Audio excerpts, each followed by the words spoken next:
Wadde ng'ebyafaayo bingi byogera ku Ssekabaka Mwanga ng'eyali omukambwe ennyo era omuzibu, naye ku ludda olulala yali kabaka eyali amanyi okusaaga awamu n'okukuba olwali eri abantu be.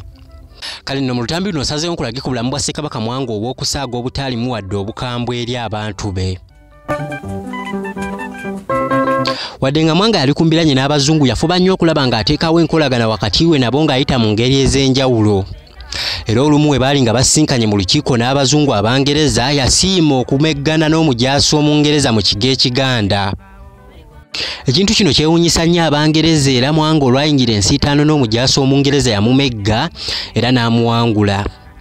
Olulala Mwanga yasiima n'alagira abaami be mu lubiri okwetaba amazina ag'okusanyusa Abangereza. Ekintu ekyo kyewuunyisa nnyo Abangereza Kabaka okusiima n'alagira abaami be okubasanyusa, nga n'olulala Mwanga yasiima okwambala enkofiira y'Omuzungu George Wilson. George Wilson we yawa Mwanga enkofiira yajambala kifuula nnenge, ekyaleetera abaliwo okuseka. Mwanga bwe yakizuula yayita George Wilson amulage engeri y'okwambalamu enkofiira eyo. Olumu omu ku Bangereza yakyayira Mwanga mu lubiri n'amutonera engoye ez'Ekizungu era bw'atyo n'amusaba okulekerawo okwambala engoye ze ez'Ekinnansi atandikenga okwambala engoye ez'Ekizungu. Omungereza oyo bwe yamaliriza okwogera, Mwanga yamuddamu nti lwaki nyambala engoye ezo ez'Ekizungu nga ggwe akyalidde obwakabaka bwange?